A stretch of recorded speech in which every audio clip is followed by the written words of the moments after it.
यशायाह किताब उसका 39वां अध्याय 39, उसमें 30 और 31 वचन है।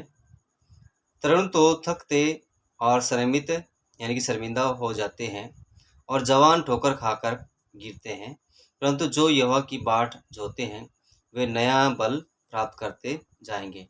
वे उकाब के समान उड़ेंगे और दौड़ेंगे और श्रमित यानी शर्मिंदा न होंगे, चलेंगे और थकित न होंगे, न थकेंगे। हालेलुया।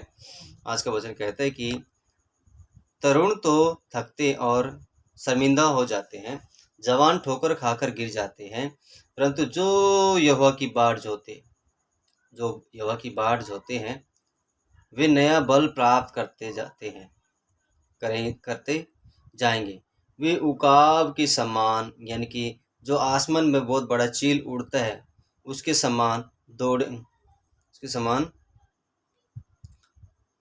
दौड़ेंगे और वे उड़ेंगे और वे दौड़ेंगे और शर्मिंदा न होंगे, चलेंगे और थकित न होंगे, यानी कि थकेंगे नहीं। हालेलुया। तो ऐसा है कि प्रभु जब जो प्रभु में चलता है, प्रभु में बैठता है, प्रभु से बात करता है, प्रभु के उपस्थिति में बैठता है, तो वो सब हर दिन नया नया बल पाते हैं। जैसे कि हम अगर हर दिन अच्छा नया भोजन या दूध या फिर बादाम, काजू, ऐसा जो ताकत देने वाला आहार है, तो वो खाएंगे तो हमें हर दिन नया नया बल मिलते जाएगा शरीर को। तो ऐसे ना प्रभु में भी जो बल पाने का है, प्रभु में सामर्थ्य शक्ति पाने का है, तो प्रभु की उपस्थिति में बैठना जरूरी है। सब उपदेश किताब उसका 11वां अध्याय 6 वचन में लिखा है कि तू शाम को भी बीज बो और भोर को भी बीज बो, यानी कि शाम को भी प्रार्थना कर और सुबह भी प्रार्थना कर, ना जाने दोनों में से कौन सा फल लाए। तो दानियल तो 3 बार प्रार्थना करता है, लेकिन सब उपदेशक 2 टाइम प्रार्थना करने के लिए बोलता है। सुबह भी प्रार्थना करने से, शाम को भी प्रार्थना करना चाहिए। तो ऐसा करके दानियल तो 3 बार करता था। और प्रभु यीशु मसीह ने भी आकर धरती पर बीच में बैठ के उसने अपना सेवा नहीं कराया। वो राजा था, राजा की तरह सेना नहीं रखा, वो खुद स्वयं एक सेना है। वो जो चाहे कर सकता था, लेकिन ऐसा नहीं किया। हर कोई यीशु मसीह को कहते थे कि अगर ये इस सलीब पर उतर आए तो हम विश्वास करें। वो चाहता तो अपनी सेना को खड़ा करता था उनसे लड़ने के लिए। जरूरत नहीं वो फूंक मारे तो एक सरदूत ही काफ़ी है बहुत सारी सेना को मिटाने के लिए। जब दाऊद ने लोगों की गिनती की, पाप किया, तब एक सरदूत ने ही बहुत सारे इंसानों को मार दिया था। तो उसमें उसके हाथ में तलवार थी। तब दाऊद ने माफ़ी मांगा और पछतावा किया और परमेश्वर ने उस सरदूत को मना किया। हालेलुया। तो सरदूत क्या कुछ नहीं कर सकता है। तो परमेश्वर के पास बहुत सारी सेना, बहुत सारा सामर्थ्य शक्ति है, वो जो चाहे कर सकता है। लेकिन ऐसा नहीं किया प्रभु यीशु मसीह ने, बल्कि आकर धरती पर हम सभी से बात किया और जताया और दिखाया और सिखाया कि कैसे प्रार्थना करना चाहिए और कैसे माफ़ करना चाहिए। वो स्वयं धरती पर आकर भोर की प्रार्थना किया करता था, एकांत प्रार्थना किया करता था। तो वैसे हमें भी एकांत प्रार्थना करना चाहिए, प्रभु की उपस्थिति में बैठना चाहिए, तो प्रभु से बल पाएंगे और बुद्धि ज्ञान पाएंगे, तो हम बाइबल को, वचनों को समझ पाएंगे। शैतान हमेशा अपने को शर्मिंदा कराता है। तेरे परिवार में तुझे पूछने वाला कोई नहीं है, तेरी कोई इज्जत नहीं है, और अगर ऐसा नहीं हुआ फिर बहुत सारी चिंता डाल देगा, ये करना है, वो करना है, ये कर जाए, वैसा कर जाए, फिर घर में झगड़ा कराएगा। और ऐसा करके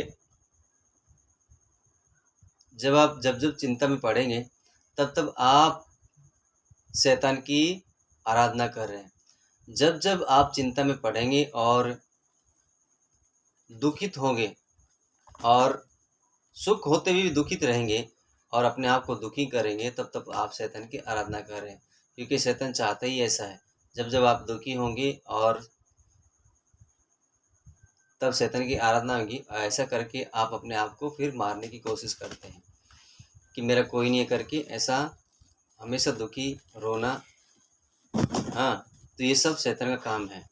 और जब आप प्रभु में प्रार्थना करेंगे तब गौर करो, आप आनंदित होते हैं, आप खुश रहते हैं, है ना? तो सारे गम भूल जाते हैं।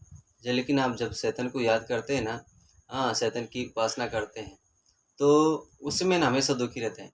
क्या कभी आपने प्रभु की उपस्थिति में बैठकर गौर कीजिएगा, क्या कभी आपने प्रभु की उपस्थिति में बैठकर प्रभु की बाट जोते-जोते दुख पाया है क्या? निराश हुए हैं क्या? क्या आप आनंदित नहीं हो जाते उस समय में? और जब आप चिंता में रहते हैं, तब यहाँ-वहाँ की बातें आपको खाती है। इतना काम, ऐसी थकान, वैसा। और जब आप प्रभु की उपस्थिति में बैठते हैं चरणों में, तो आपकी थकान भाग जाती है। आपको खुशी नज़र आती है, आपका मन लग जाता है। तभी आपको ताकत कहाँ से आती है? तब आपने घी दूध खाया था क्या? उसी समय जब प्रभु की उपस्थिति में बैठते हैं, प्रभु की संगति में बैठते हैं, प्रभु की एकांत में प्रार्थना में बैठते हैं, तब क्या घी दूध खा लिया था? तब कहाँ से ताकत आती है इंसान में? गौर करो। और जब भी आप प्रभु की उपस्थिति में नहीं रहते और हमेशा चिंता में, यहाँ-वहाँ मोबाइल में, या फिर समय इधर-उधर की बात करने में, या फिर आपका दिमाग और कहीं चलने में, तब आपके अंदर ना शरीर में से जान निकलती जाती है। आप थकते जाते हैं, आपको ताकत नहीं रहती है। गौर करो, तब शैतान का काम होता है और शैतान की उपासना होती है। तो यहाँ पे आज के वचन में लिखा है ऐसे किताब में, तरुण तो थकते और श्रमित यानी कि शर्मिंदा हो जाते हैं, और जवान ठोकर खाकर गिरते हैं। जवान है ना, बूढ़े बड़ेरे नहीं, बल्कि जवान ठोकर खा के गिर जाते हैं। परंतु जो यहोवा की बाट जोते हैं, वे नया बल प्राप्त करते जाएंगे। वे उकाबों के समान उड़ेंगे, वे दौड़ेंगे और शर्मिंदा न होंगे, चलेंगे और थकेंगे नहीं। हालेलुया, थकित ना होंगे। ऐसा करके आज का वचन कहता है। तो जो प्रभु की उपासना में चलता है, प्रभु में सेवा करना चाहता है, प्रभु में बना रहना चाहता है, वो सच में एकांत में प्रार्थना करे और प्रभु की बाट जोए।